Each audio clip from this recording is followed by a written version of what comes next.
This episode of Out of Spec Reviews is brought to you by Magna. More on that later. Hi guys, and welcome to another Out of Spec Reviews video. Apologize for the crying dog in the back. He's very excited to do a review on what it's like and is the Rivian R1T dog friendly? Let's check it out. Well, Blue gets in fine, but the first step is getting this girl and seeing if she is able to get in. Ellie, come on, let's go. Come on. Come on, Ellie. Come on. Oh, is it hard for you? Come on, let's go. You got it. Come on, Ellie. Let's go. Let's go. No. Come on, in. You wanna go in the front seat? Oh. And a lift up. It's a little too hard for her to get in.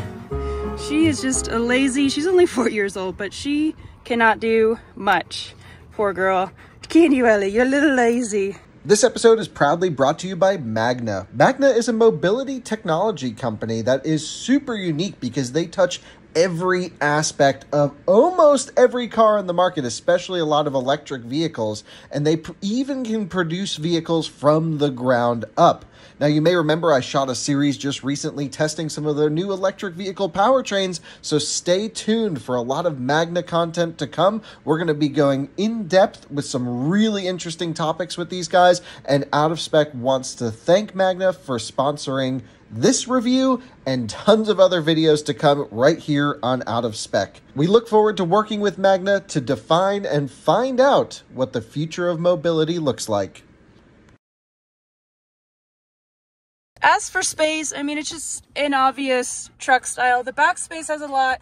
I'm sure you can eventually find something that makes this into kind of like a platform, because we figured out you cannot fold the seats down, but obviously there is plenty of room for two 80-pound dogs, one that's very excited and slightly crazy. So let's go check out more features. So first test we'll do with Blue is, can he go through the tunnel? Blue, come on, ready? Go on. Easy, Blue, come here. Ready? Do it again, in the tunnel. Blue, come here. Blue, come. Oh, good boy. Yes. Good boy. Sit. Yes, good boy. So one great feature, Ellie thinks that the vegan leather, I think it is, tastes great. No, but you can control the vents, and they do have back vents. But one thing that's missing is side vents, and especially for larger dogs like this, side vents are just so much better to get all the airflow that they could possibly need if the window is not down. So that is something it is definitely missing, is side vent. As for storage, this does not disappoint. I can put all of my dog sport toys in here, which is awesome. And there's also a cubby right here. And then there's just plenty of space behind. And of course, the space inside of here can fit plenty of stuff. And then there's always the trunk as well, which obviously up can definitely fit a doggo. So unlike the Tesla, there is no dog mode, which is pretty upsetting. And you can control it from the app, but we don't have access to the app, so I have no way of telling you guys whether I would trust it or not, especially during hot climates. I honestly probably wouldn't. I would have probably the waggle or something in here that would tell me whether it got too hot, because Ellie's already panting, and I mean, it's what, 57 degrees here, so that's a major downside.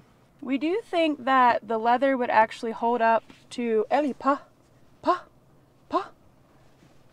to these nails. So that's something that's very important when purchasing a car for your dogs that just are dog friendly. The interior, I don't think would get ruined by dogs. It's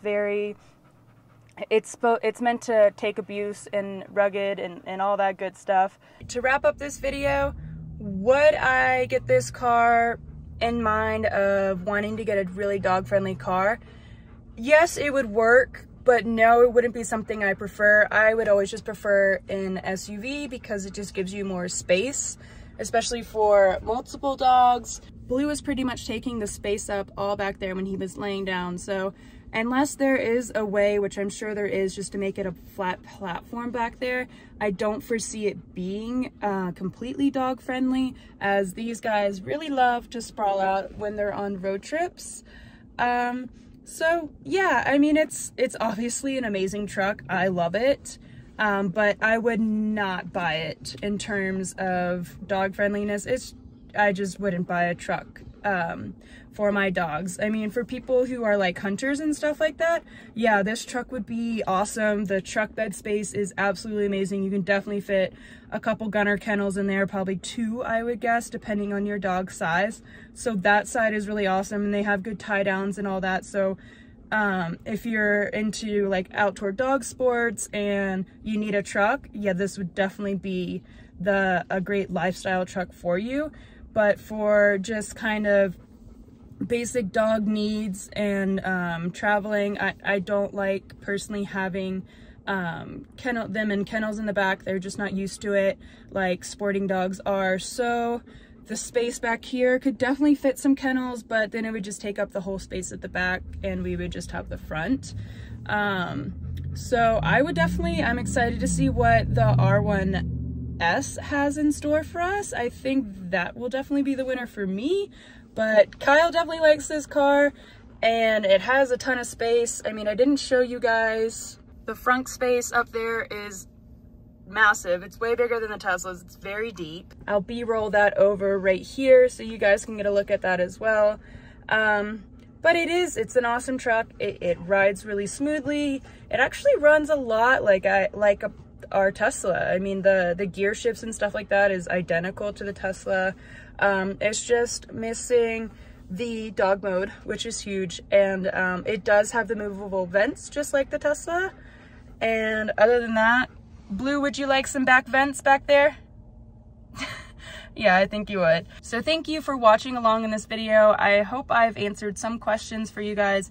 I know it wasn't the most in-depth video. I've honestly haven't spent too much time with this truck, so this is pretty much at first glance, do I see this as a really dog-friendly car? And my answer is no, unless you're into sporting with hunting and stuff like that, and usually keep your kennels in the back. So thanks for watching.